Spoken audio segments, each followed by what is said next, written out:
Hello friends, आज के इस वीडियो में आज हम लोग बाबा तिलका मांझी के विषय में अध्ययन करने जा रहे हैं। वो भारतीय स्वाधीनता संग्राम के पहले विद्रोही शहीद थे, तिलका मांझी। आज तक हम लोग यही पढ़ते आ रहे हैं, यही सुनते आ रहे हैं कि जो 1857 का विद्रोह था वो भारतीय स्वतंत्रता संग्राम का पहला विद्रोह था और मंगल पांडे को प्रथम क्रांतिकारी माना जाता है। लेकिन उससे 80 साल पहले बिहार के जंगलों में एक आदिवासी युवक संथाल अंग्रेजों के खिलाफ, अंग्रेजी हुकूमत के खिलाफ क्या किए थे, विद्रोह कर चुके थे। उनका नाम था तिलका मांझी। वे बचपन से ही उग्र स्वभाव के थे, स्वभाव में दबंगई थी ना, और वो बचपन से ही क्या गुलेल चलाना जानते थे और तीरंदाजी करते थे, पेड़ पर चढ़ना, शिकार करना वे उनका स्वभाव में था। और वे एक स्वतंत्र वातावरण में जन्म लिए थे, इसलिए जब भी वे देखते थे कि अंग्रेज आते हैं हमारे क्षेत्र में, जंगलों में, और क्या करते हैं, हमारे बहुमूल्य संपत्ति को ले जाया करते हैं और आदिवासियों को परेशान करते हैं, उनकी माँ बहनों को गलत निगाह से देखते हैं, तो वे इस चीज़ को बर्दाश्त नहीं कर पाते हैं और धीरे धीरे क्या करते हैं, संथालों को, पहाड़ियों को इकट्ठा करना शुरू करते हैं और वे अंग्रेजी हुकूमत के खिलाफ बिगुल बजा देते हैं, विद्रोह का। तो इसके विषय में आज हम लोग अध्ययन करने जा रहे हैं। तो इनका तिलका मांझी, तो इनका जन्म कहाँ हुआ था? तिलकपुर, ये याद रखना है, तिलकपुर। ये कहाँ पे है? सुल्तानगंज, बिहार। बिहार हो गया सुल्तानगंज, जहाँ से हम लोग गैबीनाथ से क्या करते हैं, वहाँ से ले करके जाते हैं जल और बाबा बैद्यनाथ पे डालते हैं। वही है तिलकपुर, भागलपुर का क्षेत्र था ना। उनका जन्म कब होता है? 1750। बहुत सिंपल है, हम सारे जो भी विभूति है सभी का हम बहुत इजी वे में याद कर सके हैं। वो कितने साल जीवित रहे, उनकी शहादत कब हुई, यही याद रखना है। तो शहादत कब हुआ था? 1785 ना, 1785। अब उसके सिंपल है, आप उससे 35 साल वो जीवित रहे थे, घटा दीजिए, कितना हो गया? 1750। तो आसान है याद करना। आप किसी भी जो महान विभूति है उसका क्या याद करना है? उनके शहादत को। तो वे शहादत कब हुए थे? 1785। तो 1750 उनका जन्म है, 11 फरवरी 1750। और शहादत कब हुआ? शहादत आपका 13 जनवरी 1785। 13 जनवरी 1785, इतना याद रखना है। जन्म स्थान तिलकपुर, तिलकपुर, तिलका से तिलकपुर याद रख सकते हैं। अब तिलकपुर है कहाँ? वो सुल्तानगंज के पास है, बिहार में सुल्तानगंज है, जहाँ से हम लोग बाबा बैद्यनाथ के लिए जल उठाते हैं। अजगैबीनाथ वहाँ पे एक मंदिर है, वहीं से जल उठा करके हम लोग कांवड़ यात्रा करते हैं, याद रखना है। और पिता का नाम क्या था? सुद्रा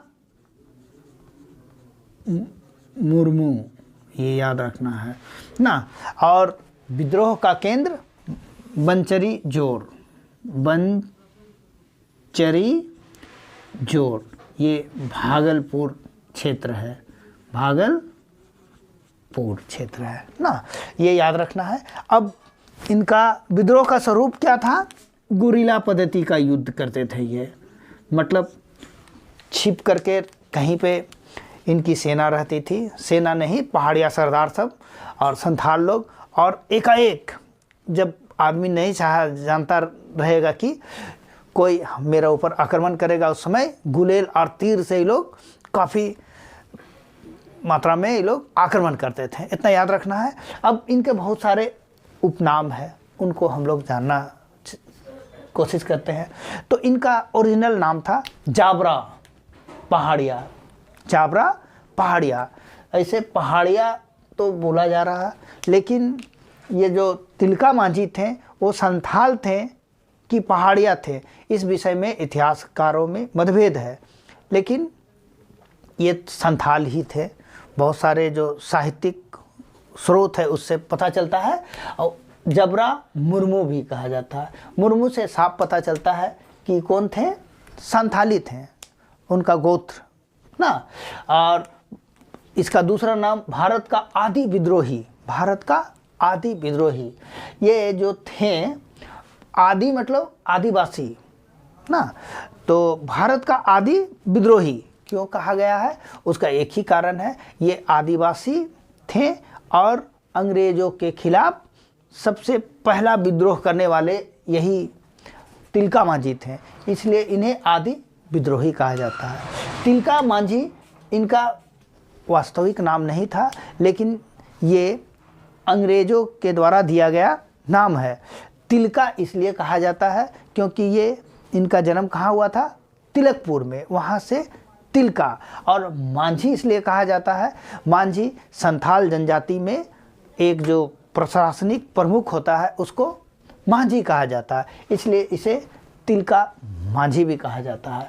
आधुनिक रॉबिन हुड, राजमहल का रॉबिन हुड कहा जाता है। तो बात इतना है कि तिलका मांझी जो थे, जब वो बड़े हुए तो उस समय 2 बार उस तरफ अकाल हुआ। एक बार 1770 में, 1770 में, और एक बार 1777 में ना। तो उस समय क्या होता था, राजमहल के रास्ते में, राजमहल के रास्ते में क्या होता था, बहुत लूटपाट हुआ करती थी, बहुत लूटपाट हुआ करती थी। जो क्या होता था कि वहाँ पर से नौका जाया करता था, कहाँ से, गंगा नदी बगल में है, वहाँ से भागलपुर होते हुए नौका जाया करती थी। और 18वीं सदी में उस समय क्या हुआ था कि संथाल जनजाति का बसाव उस क्षेत्र में हो रहा था। उस बीच पहाड़िया और संथालों के बीच में मुठभेड़ हुआ करती थी, क्योंकि ये लोग संथाल लोग उन लोगों के जंगल के जो भी चीज़ होते थे वो उपयोग करने लगे, जिससे इन लोग में मतभेद हुआ, कुछ मुठभेद भी हुआ, फिर बाद में ये लोग बस गए। इतना हुआ तो अब होता क्या, संथाल पहाड़ में रहते थे। जब ईस्ट इंडिया कंपनी के जो नाव जहाज उस तरफ से पार होते थे तो उसमें क्या करते थे, गुजरते थे, तब पहाड़ों से उतर कर संथाल लोग क्या करते थे, लूटपाट करते थे, और जो डाक से ले जाने वाले को हत्या कर देते थे, और सामानों को, जो धन संपत्ति रहा करता था, उसको लूट लेते थे। और ये जो तिलका बाबा थे वो गरीबों में बांट दिया करते थे, जस्ट रॉबिन हुड के जैसा। इसलिए इन्हें क्या कहा जाता है, राजमहल का रॉबिन हुड भी कहा जाता है, भारत का आदि विद्रोही भी कहा जाता है तिलका मांझी को। और एक बात और है, दुनिया का आदि विद्रोह किसको कहा जाता है, रोम लड़ाका को। रोम लड़ाका को क्या कहा जाता है, दुनिया का आदि विद्रोही ना, स्पार्टक्स का ये रहने वाला था, दुनिया का आदि विद्रोही। फिर और भी उपनाम है, लाल आंखों वाला बाबा। तिलका का अर्थ ही होता है गुसैल आदमी, जिसकी आंखें लाल लाल हो, तो इसलिए इसको क्या कहते हैं, आंखें लाल वाला बाबा। इतना हो गया। गुसैल मांझी भी कहा जाता है इसे, ये बहुत गुस्से वाले थे इसलिए गुसैल मांझी भी कहा जाता है। खूंखार डाकू भी इसका नाम अंग्रेजों ने दिया था। तो इनके बहुत सारे उपनामों को हमने देखा। पहला इनका जो वास्तविक नाम था जबरा पहाड़िया, जबरा मुर्मू। तिलका मांझी अंग्रेजों के द्वारा दिया गया था।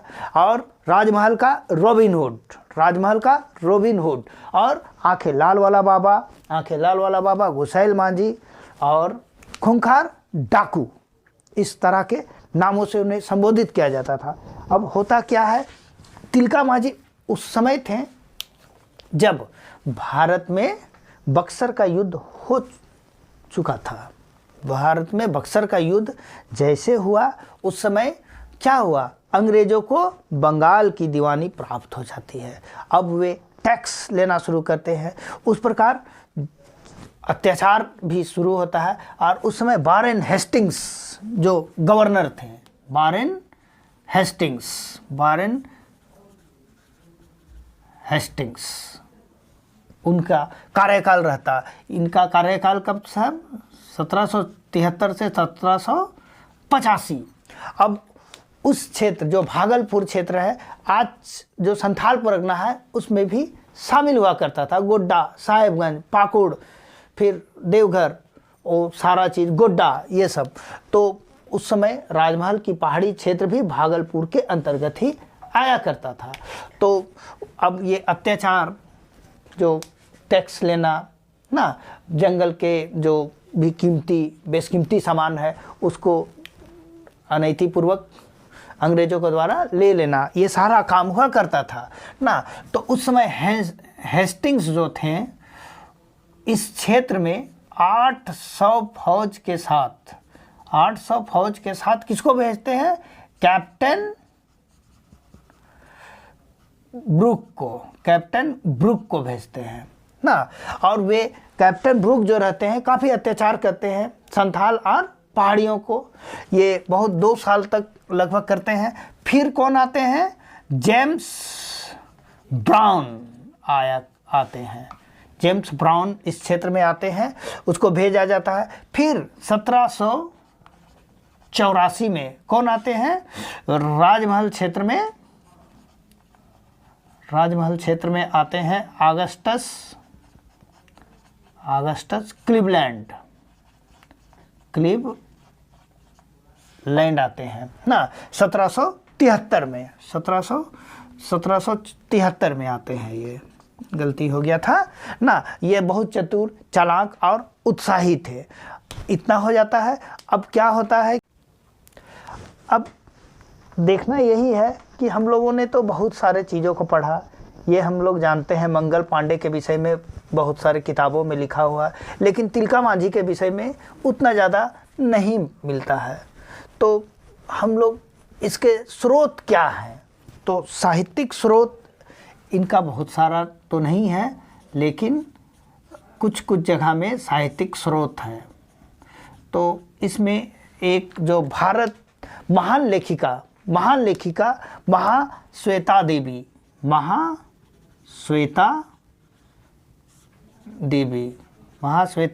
देवी वो बंगला भाषी का उपन्यासकार थी। उन्होंने एक इनके विषय में बुक लिखा है, सालगिरह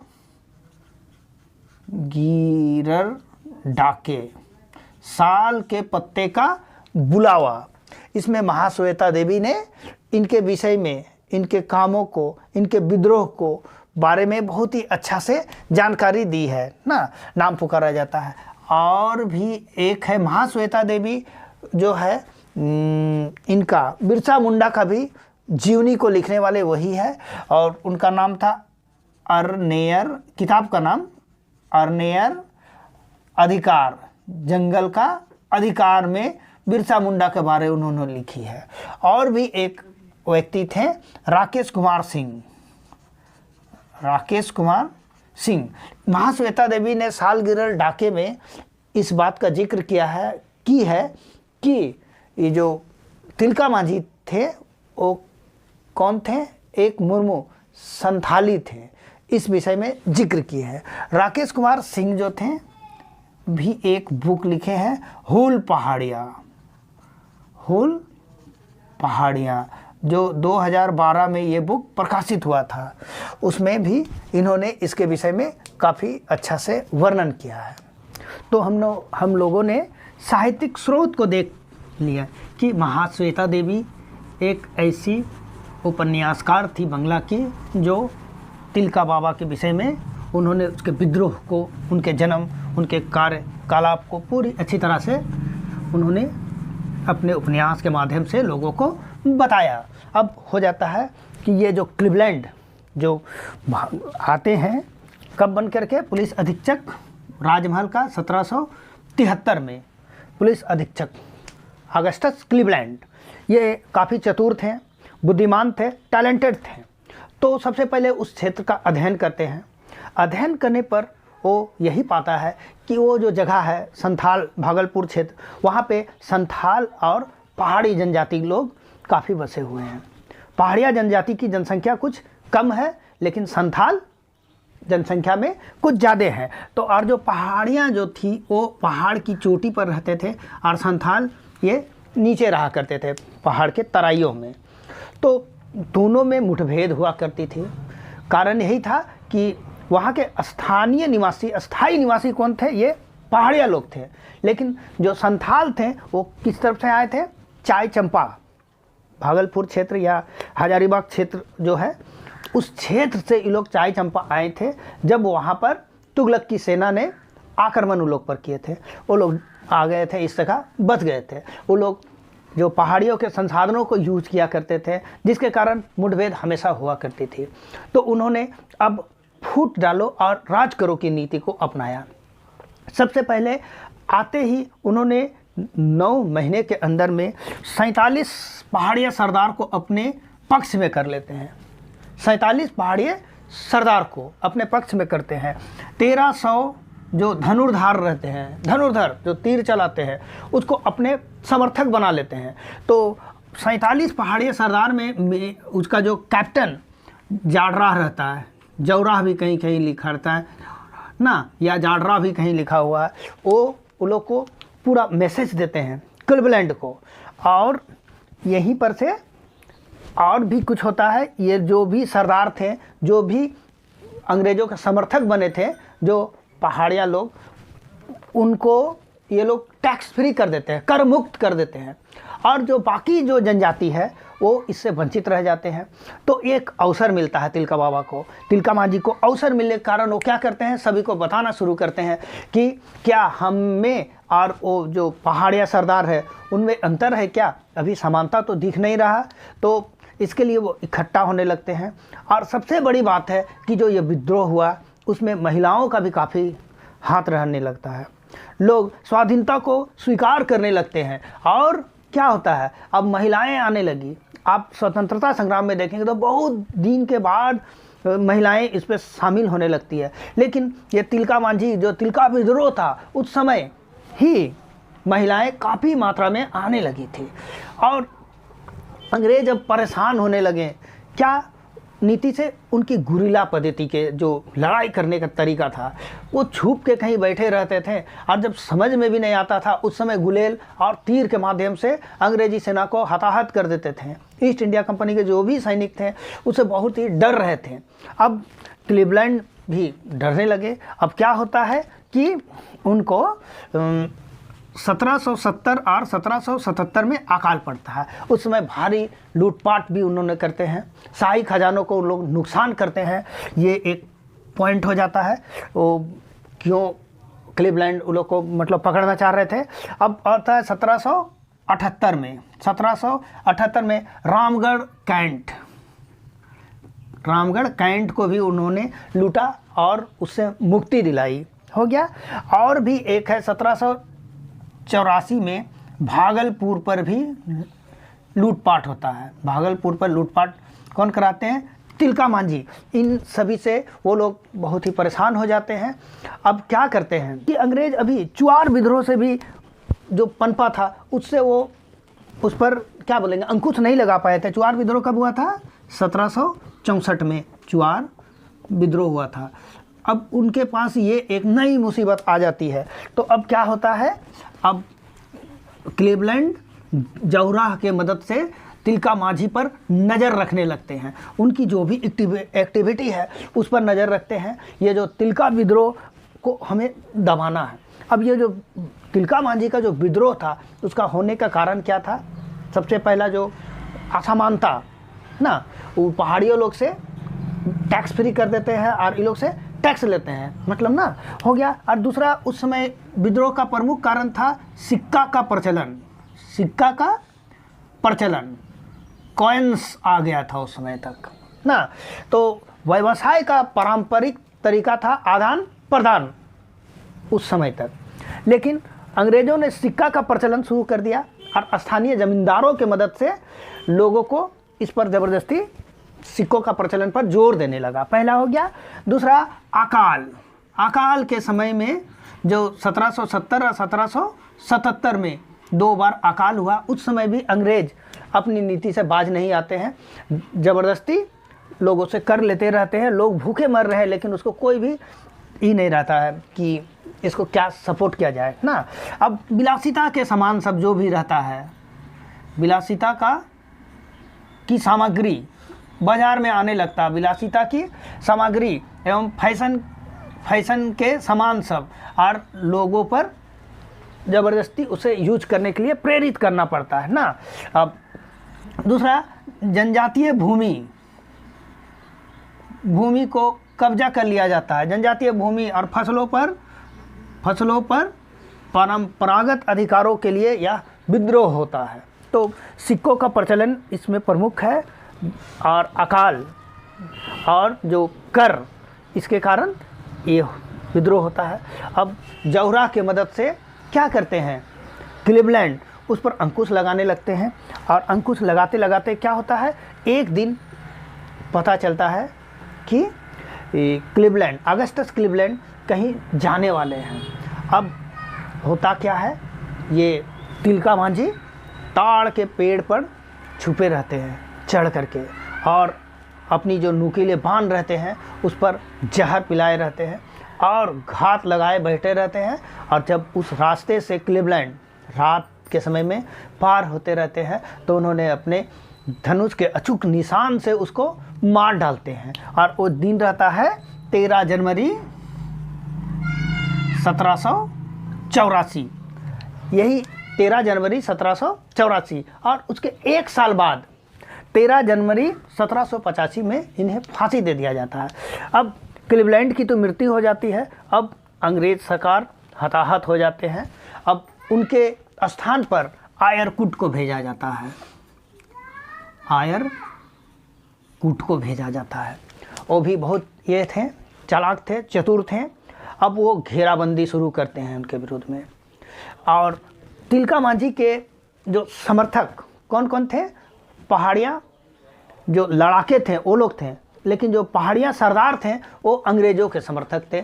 जमींदार लोग किन के समर्थक थे, अंग्रेज़ों के समर्थक थे।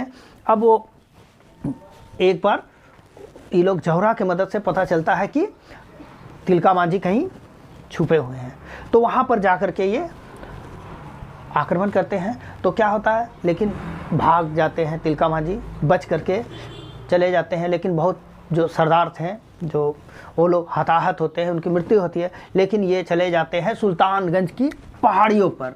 सुल्तानगंज की पहाड़ियों पर एक सुरंग था, वहीं पर ये छुप करके बैठे रहते हैं। वो छुपे नहीं थे, भागे नहीं थे, वो जानते थे जब तक मैं हूँ तब तक ये आंदोलन चल रहा है। उसके बाद अंग्रेज फिर जुल्म करने लगेंगे।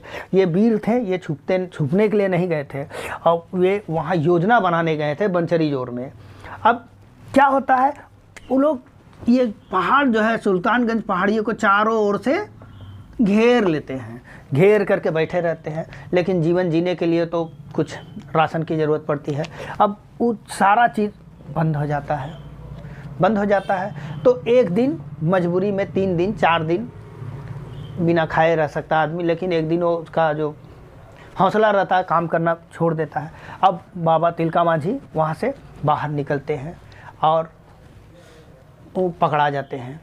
उन्हें 4 घोड़ों के सहायता से घसीटते हुए भागलपुर के चौक पे लाया जाता है, और वहीं पर एक बरगद का पेड़ है। 13 जनवरी 1785 को उन्हें बरगद के पेड़ पर लटका करके फांसी दे दी जाती है। अब होता क्या है कि ये तो इनकी मृत्यु हो गई, मृत्यु नहीं शहादत बोलिए, ऐसे वीर को शहादत बोला जाता है। अब उनके सम्मान में क्या क्या किया गया, तो तिलका चौक है भागलपुर में, तिलका चौक 4 घोड़ों के मदद से जहाँ पर ला करके तिलका मांझी को, जहाँ पे बरगद का एक पेड़ है वहाँ पर फांसी दिया गया, उसे अभी तिलका चौक के नाम से जाना जाता है। अगर पेड़ अगर याद किया जाए तो याद कीजिएगा बरगद का पेड़। बरगद का पेड़ में क्या किया गया, इन्हें फांसी दिया गया। दूसरा और भी एक है ताड़ का पेड़। ताड़ का पेड़ में चढ़ करके किन्हें मारे, क्लीवलैंड को। और तीसरा साल का पत्ता, सखुआ का पत्ता। जनजातियों का समर्थन पाने के लिए विद्रोह में साल का पत्ता को घर घर घुमाया जाता था और उन्हें जानकारी दी जाती थी कि क्या करना है। तो ये पेड़ से ये 3 शब्द आता है, साल का पत्ता, ताड़ का पेड़, बरगद का पेड़। तिलका चौक जहाँ पर तिलका मांझी को फांसी दिया गया उसे अब 1991 में भागलपुर यूनिवर्सिटी का नाम बदल दिया गया। उनके सम्मान के लिए क्या रखा गया? तिलका मांझी विश्वविद्यालय नाम बदल दिया गया। इस प्रकार ये वीर हम लोग के बीच से चले जाते हैं। इस प्रकार तिलका मांझी जब फांसी दिया जा रहा था, उन्होंने एक गीत गाया था, हंसी हंसी चढ़बो फांसी, इस प्रकार का गीत था। इस प्रकार उनकी शहादत हो जाती है। तो मिलते हैं नेक्स्ट वीडियो में, तब तक के लिए थैंक यू वेरी मच।